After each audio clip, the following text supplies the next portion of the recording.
Hello, and welcome to Tuhon and Son. I am Ryan Stick-Gelina. And I'm Tuhon Philip Gelina. And I come from his loins.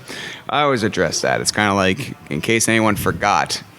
Actually, it's from your mom's loins. Yeah, that's true. I kind of like the idea that you hatched me. Oh, okay. Or you found me in a cabbage patch somewhere. I was brought by a large... A stork. A large talking bird.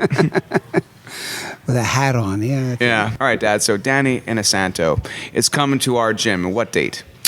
June 21st and 22nd, 2014. Yeah, and hopefully this will be out before then, and all this information will both be relevant and useful. But take us back a little step, because when I was a kid, Danny was just that guy that came once a year, and was very, very friendly and very soft-spoken, but I was always to be under the impression that he was Dan Inosanto, Yeah, awesomeness exemplified. The awesomeness incarnated. The living legend. And I'm just like, yeah, it's Danny. Or Danny was the guy who came once a year, and as a result, we all went to Chinatown, and I had to sit in a restaurant for 4 hours coloring because I was bored out of my mind. Being a child and stuff. Now when I color, everyone looks at me. It's just like, why is he coloring? He's so old. Yeah, why is he still using crayons? Why does his mom still hang them on the fridge? All right. So anyway, Dad, take me back. How did you meet Danny? Well... and did you hear the legend of Danny before meeting him? Oh, yeah. Well, one thing, Bruce Lee, who Dan Inosanto trained with, was very, very aware of his own marketing. I mean, he was a Hollywood actor, so... the idea of being out there and up in front of the lights is a very big part of them. So you wanted to be out there, and as a result, Bruce Lee was on the cover of almost every other magazine. I mean, for a period of time, almost every second magazine, every second issue had a picture of Bruce Lee on it, or some mention of Bruce Lee. So when Bruce Lee passed away in 1973, I mean, they still put his picture on, but they couldn't get interviews with him, they couldn't get any pictures with him. So they started figuring out, well, there are those people who knew him very well. So there's his wife and his children. How old was he? Who? Bruce, when he died? Well, he died in 1973. I think he was 32. Oh, my God. All right, so what you're saying is I got about 2 years to become a legend. All right, gotcha. So Okay. He had his wife and his kids. Okay, no, but both his kids were pretty young, so they were protected. His wife was not very interested in that kind of publicity because, not being a person who desired the spotlight, it wasn't something that she was trying to get more of. Yeah. And so as a result, the attention was deflected to the students that studied with him. Now, at the time that Bruce Lee died, Dan Inosanto was the guy that had received the highest ranking from Bruce Lee within all of the things he taught. He taught 3 things. I think he taught Jeet Kune Do, Jun Fan Kung Fu, and the Tao of Jun Fan kickboxing. Yeah. And he had received the highest ranking from Bruce Lee at that time in all of those things. Now, it's kind of amusing to me when I hear people talk about this, because invariably they're always bringing up some other student that studied with Bruce Lee that, hey, just a second, he was almost going to be an instructor. Because people would think that was an important part. But that was never an important part of the Inosanto or the Bruce Lee experience. Bruce Lee was a guy that did things because it was expedient to do that. I.e., he created an instructor when he needed an instructor for a school. The idea of, he did not have an instructor program. It wasn't like he was out there saying, okay, now I want to make an instructor in New York and one in Los Angeles. His original school in Seattle, he had one guy by the name of Taki Kimura, who was his assistant instructor at that time. Then he moved to Oakland, California, and he had James Lee, who was instructor at that time.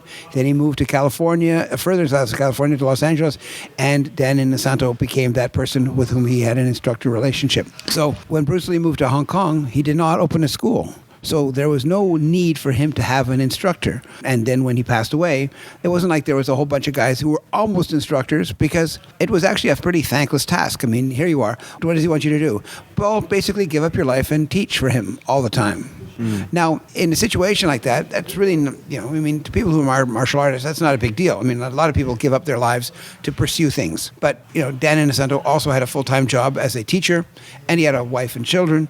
And so it was a bit of an imposition, but one that he had no problem acquiring. I mean, while Dan Inosanto was studying Cali, from what I gather, he would do things. He was a high school teacher, and they would get off at around 2:30, 3 o'clock in the afternoon. He would get in his car and drive north of Stockton to his parents' place, where he would be studying Cali on the weekend, and he would be there all Friday night when he'd arrive, and then he would be there all Saturday, and then all Sunday, and then Sunday evening he would leave to go back, and he would spend a couple of hours in the school gym, sleeping on some mats, and then he would wake up at 7:30 or 8 and start teaching for the day. What was he teaching? I believe it was history. That was his life. I'd read about him. I'd spoken to him. I mean, I was in Los Angeles in 1974. I arrived about a year after, and I'd met some people who were martial artists at that time who had been talking about him. And so Dan Inosanto was always on the cover of magazines as well, because he had started doing Cali, and that had been exposed at the 1964 World Championships, or the International Championships in Long Beach as well. At the same time, Bruce Lee did his very now famous demonstration there. And so people started understanding that Filipino martial arts was not just a passing thing, that was a really full-fledged martial art. But it really didn't grow outside, that awareness never grew outside out of California, because the people who practiced it mostly were people of Filipino origin. And Los Angeles and San Francisco area was the largest concentration of Filipinos, I think, outside of the Philippines. And so as a result, they practiced, a lot of them practiced Kempo and Kung Fu and things like that. A lot of them didn't really pursue the Filipino martial arts, though they were all aware of it if they were martial artists. And so Dan Inosanto was somebody that you would always be aware of. I mean, when he started, everybody knew him as Bruce Lee's top student. And then I think in the late 70s, early 80s, there were people starting to have camps, training, or summer training, and he would go off for the summer and spend 2 or 3 weeks there examining it. And then one day, I think he had so many requests for seminars that he decided to take a small sabbatical. And when he took that sabbatical, it just took off. It was just insane. So eventually, when he went back from the sabbatical, he had been cuckolded, I guess you would call it. Somebody had told him that they would keep his seniority in the school, and when he decided to come back, he would have the seniority again. And when he arrived back, the person who had made that promise to them was no longer working there, and there was no record of this. And so Dan Inosanto was kind of, from what I gather, this is what I'm told, he was kind of forced to become a seminar instructor because the opportunity to return to his job as a high school teacher was no longer available to him, at least not at the seniority level he had. And so, ironically, I don't think he expected to be this successful. He's now on the road somewhere approaching 50 weeks of the year teaching, but he's really quite awesome. Now, how I met him? Oh, right before I say it, just to paint a little picture, if anybody wants to see Dan Inosanto and Bruce Lee hang out, besides at some pictures at Gamma, that's MontrealMartialArts.com, and the number here is 514-281-9928, where Dad's school has multiple disciplines like Brazilian Jiu-Jitsu, Jeet-Kune-Do, the Bruce Lee method, correct? Yeah, Muay Thai, Kaju Kenbo, yeah, also Cali, boxing, and Olympic wrestling. Yeah, all that kind of stuff. So, and you can come meet Danny. On what day? It's the 21st and 22nd of June. See, this is the funny part. Like, both of us are so crappy at selling ourselves. I don't mind selling you, Dad. Yeah, basically, for those of you who want to see Danny and Bruce hang out on the big screen, well, the small screen now, but was a big screen at one point, Danny has a little cameo in Game of Death. Well, it's more than a cameo, but yeah. Well, he's one of the guys. Yeah. Like when Bruce Lee's going on each floor, taking people down, to get to progress to the next challenge, he fights people of different backgrounds, and Danny's in there. Right, and as is Kareem Abdul-Jabbar, another one of Bruce Lee's students. Yeah, it was unfinished. They did finish it afterwards, but of course without Bruce Lee. So it has certain things to it that are certain continuity problems. But I guess when you have an opportunity to make money, you go for that bucks. The present Paul Walker in the Fast and the Furious situation. I don't know how they're going to fix that, but. Unless he just suddenly dies off screen, like, hey, look. But anyway. They have this guy always driving off with blonde hair. Yeah, exactly. So anyway, how did you meet him? Well, In 1981, I started doing Cali with my Cali teacher, Leo T. Gahe. And I didn't know this at the time, but it turns out Leo Gahe was he was Dan Inosanto's one of his teachers at that time. And he had been to California and had met him and had trained together. And then so basically what transpired was in 1981, I did 3 seminars during the summer, which was my introduction to Pekiti-Tirsia Cali. And then in the fall, they had a tournament in New York City. And so I thought to myself, yeah, I'll go enter this tournament. So I went and entered the tournament. And who was the center judge was Dan Inosanto. So, of course, we were all excited because this was before he'd been here 25 times. It was way before that. And so we were just, amazed that this guy was, his reputation and had preceded him, much to our amazement.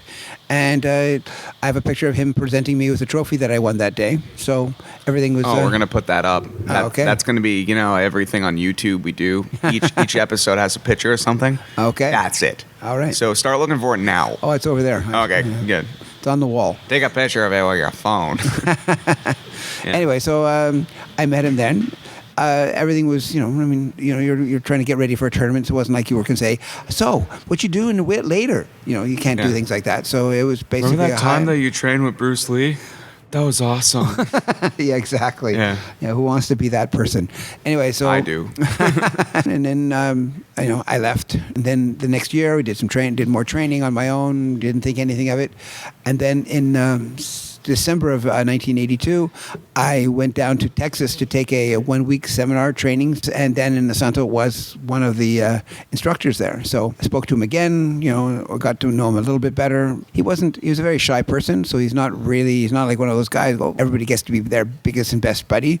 But, you just talk to him for a minute. He's not standoffish. He's not a guy that's going to come up to you and go, hey, do you know who I think I am? Yeah, let me tell you about me. He's definitely not like the Frank Dux character from, what's it called? Bloodsport. And then about 1985, Dan Inosanto actually started teaching seminars on a regular basis. And so a friend of mine from Ottawa, a guy by the name of Bob Carver, who's got a Muay Thai school up there, I started bringing him in. So in 1985, he went there.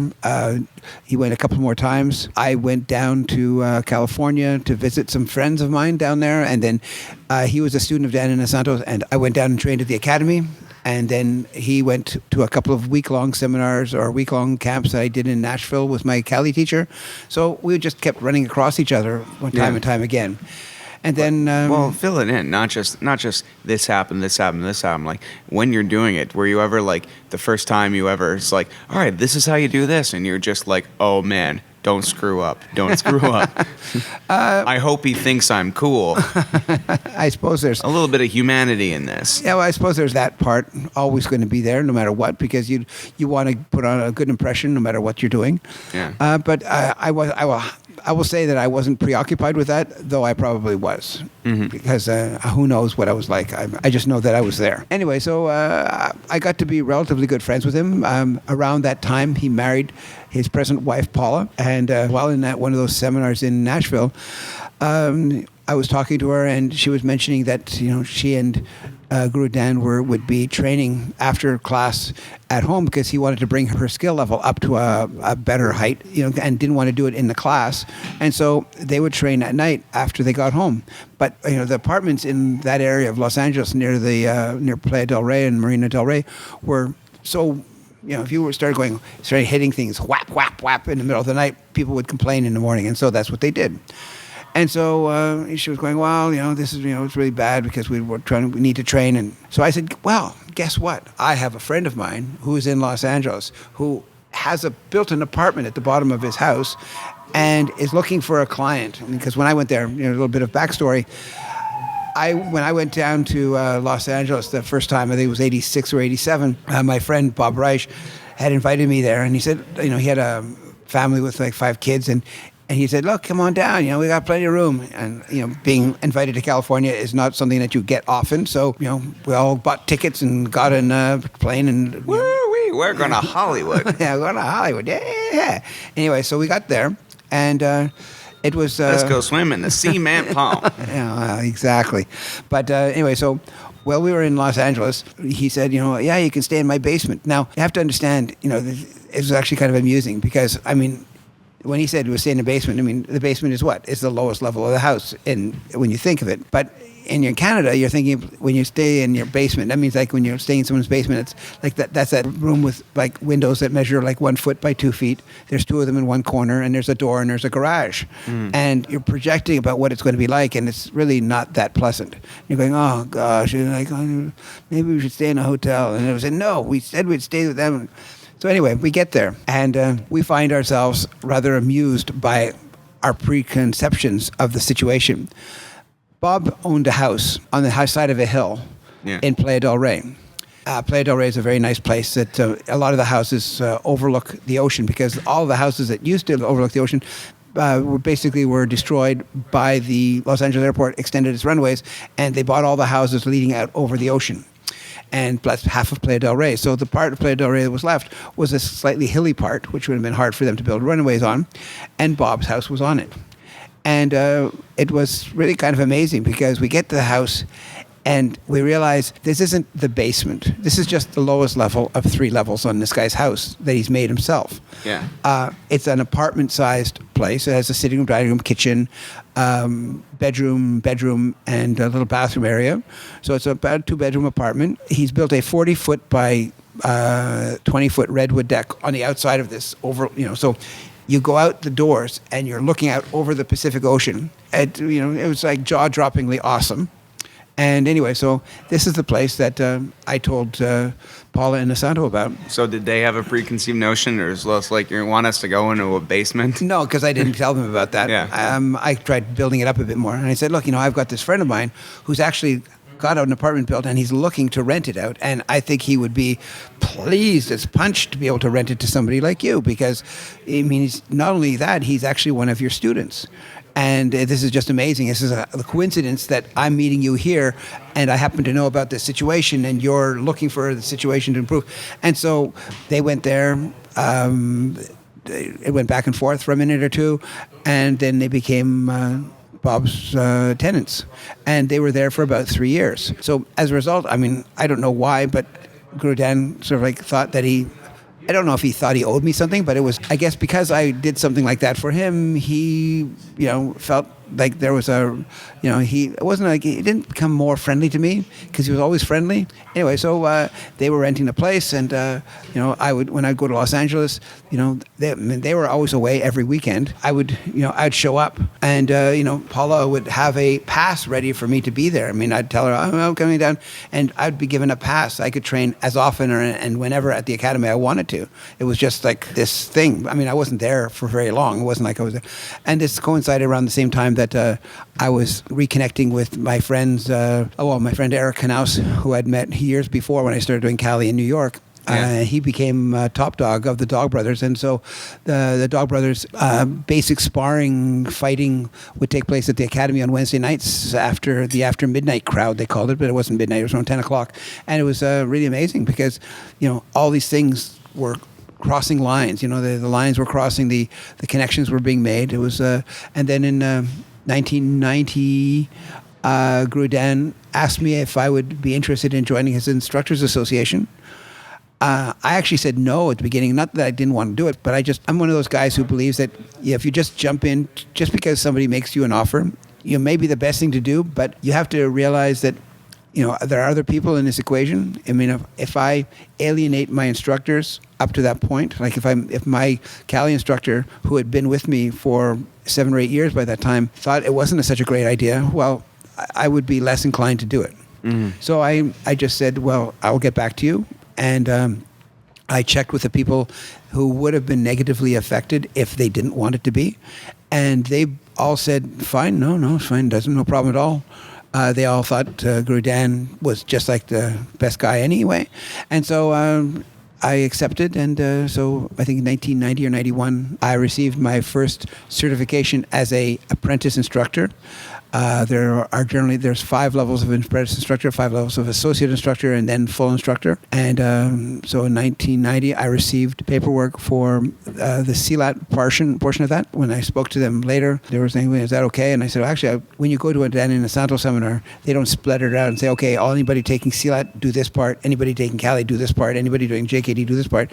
So it just seemed that in for a penny, in for a pound, I might as well do it all. But I'm going to be training it anyway, so. Was it be possible for me to do all 3? And they said, "Oh yeah, sure." So I was in. Normally people just do one? Well, it's not so much that. What they didn't want to, the same way that I didn't want to insult my teachers. Yeah. He didn't want to insult my teachers either, because it just might seem that I was. Now I get it. Okay, so that's why you had to go to talk to your other. Yes, because because the same thing. For example, because if he makes you an instructor, it kind of does it go over their head or something? Well, it doesn't go over their head, but it may be perceived to be poaching or stealing somebody else's student. Oh, okay. Well, it's like I play the guitar. I don't know these things. So I would be going to seminars pretty frequently. He would have starting 1996, he started having a thrice yearly instructor camp. So it would be like 4 or 5 days. It would be in October, March, and August. October and March would be 4 days, and August would be 5 days. And so what we would have is a group, and so he would have one of them, Jean-Jacques Machado, teaching an hour of jiu-jitsu every morning. He would be teaching 4 hours in the afternoon of both JKD and Cali, and then CLAT. So Cali and the CLAT were sort of like interchangeable. And so that's what you would do as a member of the Instructors Association. And then if you were there for a slight amount more, you could do all the regular classes available at the academy. And it just seemed, talk about being a kid in a candy shop. This is like, you mean more? Yeah. To the point where you would actually have to force yourself to go back to the hotel and sleep, because you could just go nuts all the time. It sounds like at that point in your life, you're just like, you're hungry for all this information. Well, yes. I was hungry for it before, but a little story. I remember when I was just starting out in karate in '67. I was like a snot-nosed 14-year-old, and I was doing some stuff. And it was actually pretty funny because... As opposed to being a snot-nosed 62-year-old? Well, 61-year-old. Don't push it. I don't think you're snot-nosed, Dad. Anyway, so... I think you're hot-nosed. Hot-nosed, yeah. I Anyway, don't know. I got nothing. I was there. When I was doing my first thing, I thought to myself... I don't know if anybody out there is familiar with Linus of Peanuts, but he would have one of these things where he felt, every Halloween, that if you had the most sincere pumpkin patch... Yeah. That the great pumpkin would rise up and give toys to all the boys and girls, kind of like his version, I guess, of Santa Claus myth. So, this is what he would do. And so every year something strange would happen. Snoopy would come in. And of course, they would have missed the great pumpkin. Yeah. Anyway, so this is what happened. I was doing a seminar. Seminars were very few and far between in those days, but I did a seminar with this leader of this karate style I was doing. And I thought that if I worked really, really, really, really hard, remember, I'm 14 years old, a person based on illusions. And I thought to myself, wow, if I did it really, really hard, then maybe I would, he would call me up and promote me to orange belt in front of everybody. As an instructor for many years, I only realize now how absurd that is. Okay. But in those days, as a 14-year-old, it just seemed like this is a legitimate thing to try for. Like, yeah, I'm going to try really, really hard, and then they're going to really like me, and then I'll be recognized. So that's kind of what you realize isn't going to happen. But the irony is that, with Guru Dan, what you do is you just train and train and train. He doesn't actually tell you you're wrong. He doesn't like telling you that you're doing things badly. In fact, the very first time he gave out these report cards, even the most scathing things he could say were, you may need a bit more work on this stuff. Rather than, your boxing sucks, and I can't believe you're Cali. The fact that you're not dropping your sticks every 2 minutes, I'm surprised. So he is very nice about that, but he does have a set of standards that he holds to, but it's hard to imagine that he actually has them, because he doesn't seem to. It doesn't seem to matter to him. Mm-hmm. But of course it matters, but it just doesn't seem to. Anyway, so all of that to be said, that's I did my training with him, and then in 1990, around the same time that I was accepted as an instructor, actually it was 89, I held my first seminar here in Montreal with Guru Dan, and it's been amazing, because you only realize how many people he's affected when you see who he attracts to these things. Yeah. But of course it's kind of funny, because the people that you get, there's a wide group of them. You get guys who want to ask questions like, what did Bruce Lee have for breakfast? As if somehow that answer would be the thing that would make him go, I'm whistling because I would totally be that jerk. Yeah, but Well, not about the breakfast thing, but I'm just like, so what did Bruce Lee watch on TV? Yeah. Okay. Well, no, but people would ask that question thinking that, like Bruce Lee was good because he worked out like a lunatic. Yeah. I mean, he was into things like he was cutting edge when it came to training exercises and anything like that. And he would try vitamins and food supplements and everything you could possibly imagine to make himself better. Yeah. He wasn't like one of those guys who would say, okay, I did 3 sets of 10 push-ups today. Oh, that's it for the week. I mean, he had the body he had because he worked really, really hard at getting it. And so he really didn't put up with people. Like people asked him, like, stuff like, so, here you are, 30 years old, you're pretty good, but what's going to happen when you're 50? Are you going to be able to maintain the same level? And rather than, be one of those guys who goes, yeah, I'm going to kick his ass when I'm 50 and everybody's going to die. What he said was, I'm going to be the most amazing 50-year-old you ever saw. This is Bruce saying this. That Bruce Lee saying this. Rather than saying, oh, no, I'm going to be able to do it, he just wanted to be the guy at 50 who's in the best shape of his life.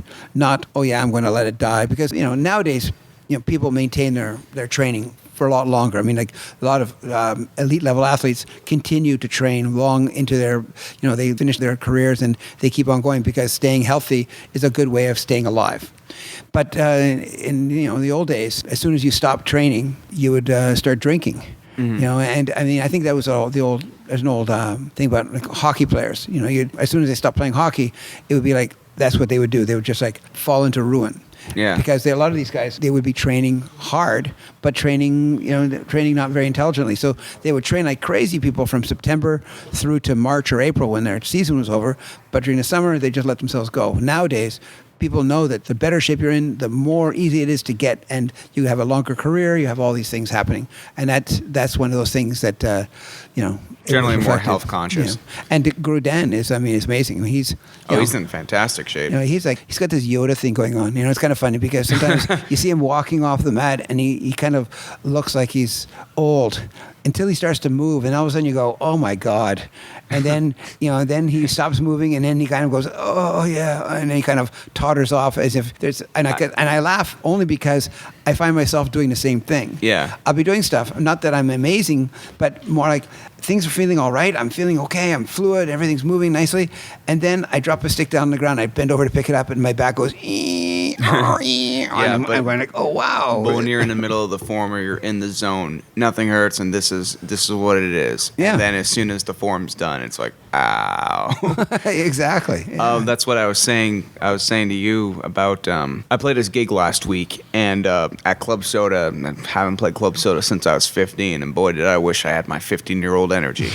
But all week I didn't run, I didn't do anything, and I do physical stuff less and less because my not touring, like my life just doesn't require it. I'm in front of a computer the majority of the time. So anyway, on stage the music starts, I hear the drums, I put on the bass, and I put on the show I put on when I'm 15. It's the movements. It's like that's the music. The music moves me. The song finishes, the show finishes. Ow. And there's this photo of me jumping in the air, and it looks like I'm like 5 feet in the air. I'm like, how the hell did that happen? Well, yeah, it's kind of funny because, not quite exactly the energy thing, but what's funny is that a lot of times. Oh, in the background, you're going to hear a vacuum, but that's because we like a clean gym here at Gamma. Yeah. Anyway, I never saw myself as being like a whackhead lunatic when I did stuff, but people would tell me about this look that came over my eyes whenever I would be doing stuff. And it was, I'd go, what are they talking about? Then I saw some photographs of me, and I'd go, wow, who's that? Oh, that's me. And it would be, you just don't realize that. Was that one where you're like standing above somebody with a face like an angry bear? Like, maybe, that kind of thing. But you don't realize that when you're so focused on doing something, whatever it is, you're in that zone. That's right. And whatever it takes to be there, you're there. Yeah. And then when it's over, there's no reason to be there, so you're not there. Yeah. And it's kind of hard to imagine that you were there because you don't know what it takes you to be there, but when you need to be there, you go. Yeah. So You're just about Danny being in awesome shape. I completely concur. A couple years back, I don't know how many years back, because I'm at that age where I'm like, a couple years ago, 12 of them.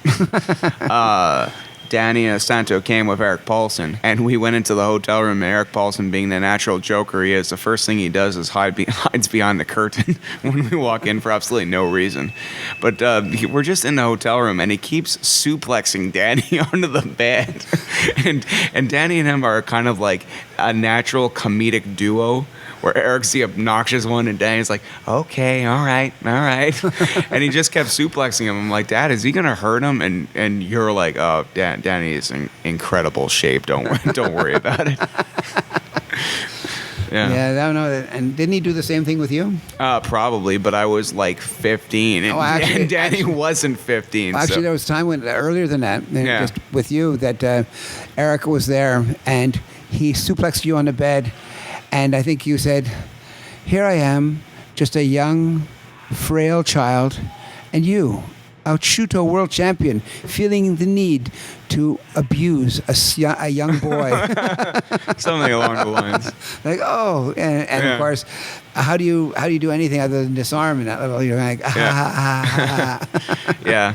But so Danny's been coming years. You bring him up every year. Every year, yeah. Yeah, and he has a good old time. I hope so. Yeah, and the people that come here, they have a good old time too. Yep. Well, were you excited the first time you came here? I was more than excited. I mean, all you want to do is make a good impression.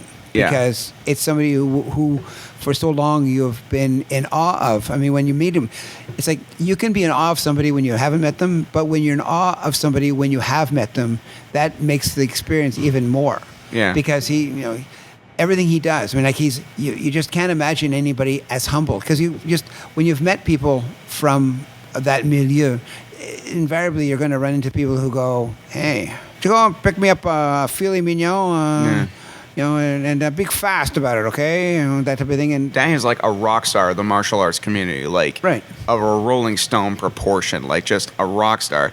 And just what a nice guy, really. Like, just nice, humble. It sets a good example. It really makes you think, why are there so many jerks who don't have any skill? That's the thing. I think the people who are the best ones don't feel the need to have this complex about being a jerk because they know they're that good. Deep down inside, they're just like, I have nothing to prove. Well, I think there's probably that, but I mean, the one problem is that, invariably, it's kind of like an emperor's new clothes type of thing, right? Mm-hmm. When somebody is not that good, somebody's going to open their mouth and say, you're not that good. I mean, and that can be a bit of a shocking wake-up call for some of these guys, because they literally think, boy, am I ever awesome. I am so awesome. God, these people are lucky I'm here. And then somebody goes, you're not that good. Mm-hmm. In fact, it's something that, I know people who are not that good. And we're also going, my friends of mine and I go like, does he really think he's that good? Yeah. Does he really? I mean, is he serious? And you realize that sometimes it's just bravado, but it's very scary. And then you have people who, I guess they're the personality types are like that. There's people who think they're good and are. Yeah. People who think they're good and aren't. People who don't think they're good and are. Yeah. And people who don't think they're good and are not. So the people who don't think they're good and are not, they're easy to take. And so are the people who don't think they're good and are good. But the people who think they're good and are good, they're a bit of a pain sometimes, because, they're always more than willing to expound upon how good they are and how much better they are than you'll ever be, and all that kind of nonsense. So yeah, no, it's nice to know that a man like Dan Inosanto exists in this world. To set an example of with great power comes great responsibility. Great responsibility, yeah. And he has great power, and he's very responsible with it. Well, one of the things that I most admire about him is that you see some guys who have, who are from the Bruce Lee legacy, who have nowhere near his level of experience, ability, or connection. And, you talk to them and they're all, yeah, but I mean, because a lot of them, unfortunately, every conversation they have, it's like, this time that Bruce and I went to the store, I was like, Bruce, do you think my kicks are cool? He's like, dude, oh my God. Oh, if you only knew, huh? Anyway, so, but the thing about Guru Dan is that he he is very self-effacing, and some of these guys feel they have to be that way that you're talking about because they don't have any connection to being any other way, and which is too bad because it's really not necessary to be that way, at least not in my mind. I think there's also the reality that within our concept of martial arts training, that we all think that people should be a certain way, they should all act a certain way, and realistically, people are going to act the way they are. I mean, the personality types will win through. No matter what they think they do, there'll be the things they really do, and they're different. Yeah, and Danny speaks more of his actions as opposed to his words, especially if he's that quiet and shy. Like, you don't have to hear him recite his qualifications. All you have to do is watch him work. Or you just, in casual conversation, he'll just mention things about people, and then you'll run into people who know him. Yeah. And when you have somebody who's really, really, if you're really, really respected, and he's just telling you about the time that, he met Dan Inosanto, and and they talk in such like when if Serena was talking about the day she would have met New Kids on the Block. Okay. It's like that whole mentality. I guess one of the things about Guru Dan, though, is that a long time ago he kind of took himself out of that my style is better than your style thing. Yeah. And he became a true historian, like somebody who studies martial arts as a historical vehicle. And so instead of getting all of these things, this martial art beat this martial art at this date, and this martial art beat this martial art at this date, so therefore this is the best martial art. More like, okay, one of the things, his favorite things, is the Filipino martial arts. I say favorite things. We're recording this in Compton right now, in case you haven't noticed. Yeah.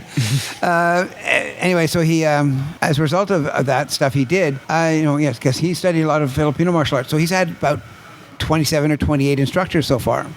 So he had his original instructors, Largusa Villabrel, Largusa Cali, and Sarada Cali, and or Sarada Eskrima, and Juan Lacoste is one of his first teachers in Cali, and all of these instructors. Like, I'm not going to say who they are because I'll forget some of them, and instead of remembering all of them, I will only remember some of them, which will insult the ones I don't tell.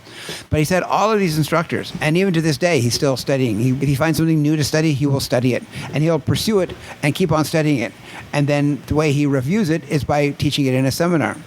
And it's really kind of amazing, because what happens is that you start realizing that there's a finite amount of things you can do. You have two hands. You have a weapon that's coming either above or below your arm. And it's either going to be a single stick, or like a single weapon, a single hand weapon, or two hand weapon. So there's a series of variables that you cannot go beyond that point. He has 12 systems that he does. And so instead of saying, okay, this system is better than that system, I mean, he'll get forced into doing it.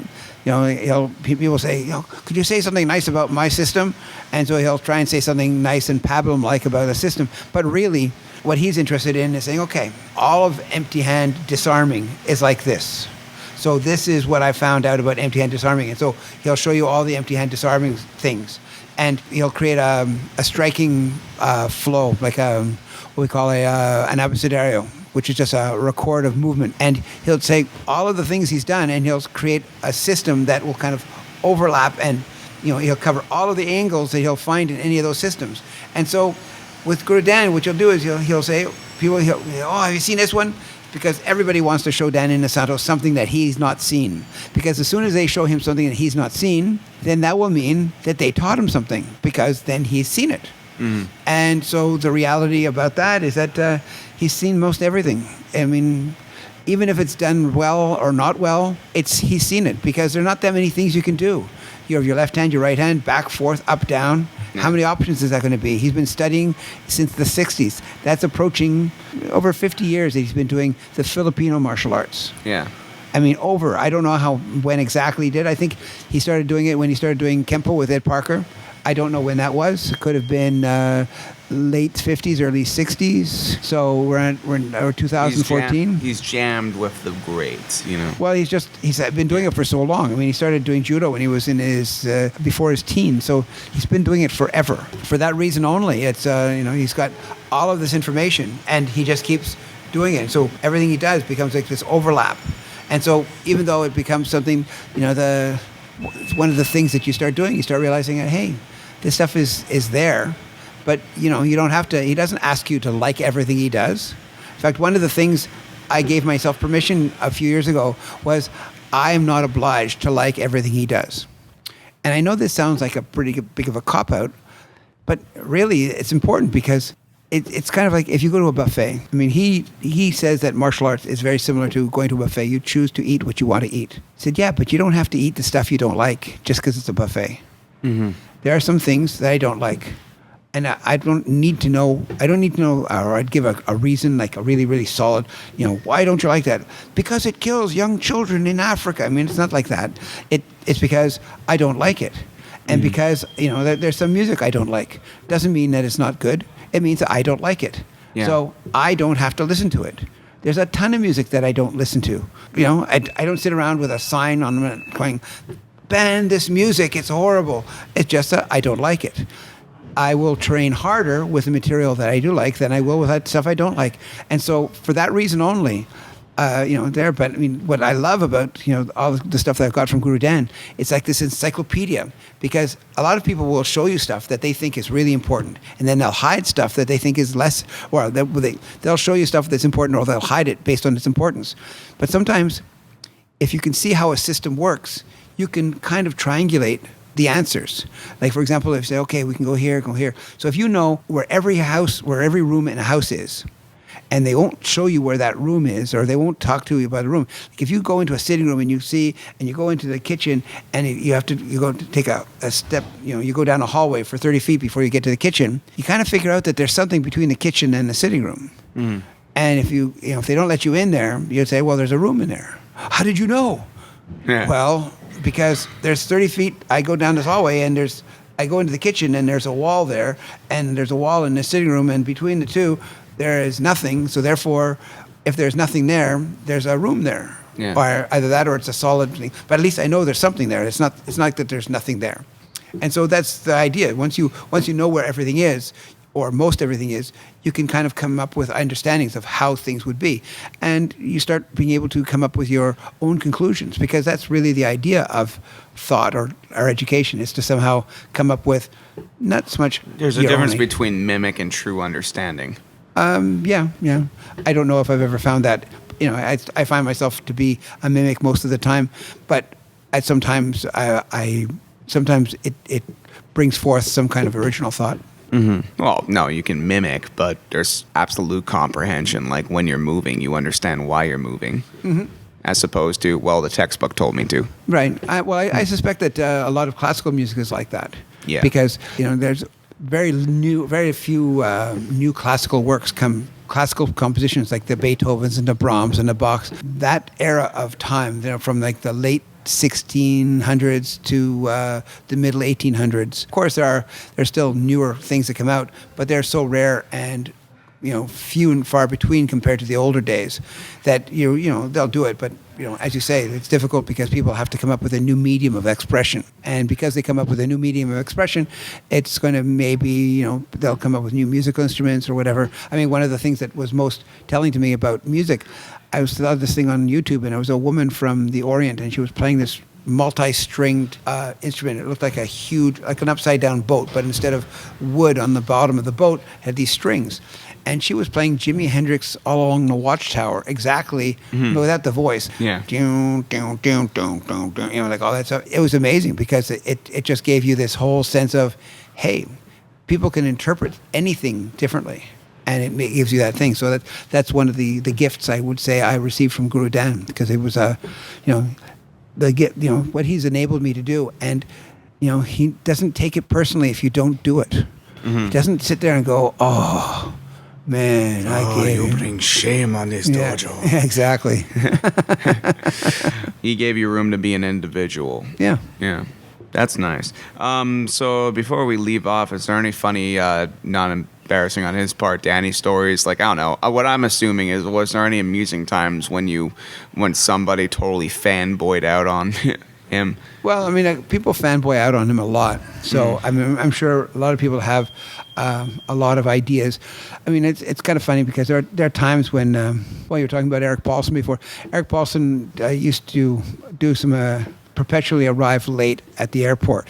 Okay. And a couple of times he missed his flight. And I don't know whether or not Dan, he missed his flight as well. But there was an awful lot of that. Eric would arrive, 5 minutes before the flight would leave. And of course, Guru Dan would like to be at the airport 2 hours before. This was like, it was causing consternation at a high level. So, Okay. kind of funny. But he always seems to be able to handle things very well. People are pleased to be around him. I mean, I salute the fact that his Instructors Association, I mean, here it is. It started in 1996, I mean, as far as the camps are concerned. And so here we are almost 20 years later, and it's like, they're still growing strong. He gets between 50 and 100 people every time, those 3 times a year. He's out on the road so much. He goes to Australia, he goes to Europe, he goes all over North America. He just has, it's like there are more people who want him to do seminars than are times for him to do seminars. If you were to put yourself on a list, if there was a list that you could actually put yourself onto, because fortunately when you've done a seminar before, you get priority for the next year. So I've been doing it 26 years now. But there are people who come to me and go, well, how do I get Guru Dan to do a seminar for me? And from what I gather, nowadays they don't take anybody new. I mean, I don't know that to be true because I see that he's gone back. He's going to do some seminars from people that he hadn't done before, but other people who brought him in before. So it's very hard for me to say exactly what the situation is because, I'm not a member of their organizational committee, so I don't know. But I do know that, if he wanted to keep training if he wanted to keep teaching till he was 100, he'd still be able to do it. All right. Well, you can all meet Dan the Man in person. Sorry, we're just gonna keep whoring this out because it's like, that's what we have to do, Dad. Gamma, the Gelinas Academy of Mixed Martial Arts. 514-281-9928. MontrealMartialArts.com. How about this? We're whores, but we're not going to you. Awesome. Well, anyway, come meet Dan the Man. What's the date again? June 21st and 22nd. June 21st and 22nd. Once a year opportunity, folks. So come on down. And by the way, if anybody has any questions or show ideas that they would like us to discuss, our last episode we just did that, and it worked out very effectively. So when we have nothing, it creates something. It creates something. You can find us on Facebook or write to, what's your email? Montreal Martial Arts at yahoo.ca. Yeah, Montreal Martial Arts at yahoo.ca if you want to communicate with Philip firsthand. All right, thanks very much for listening to Tuhon and Son, and come meet Dan the Man person. Thank you. All right, thank you. Right.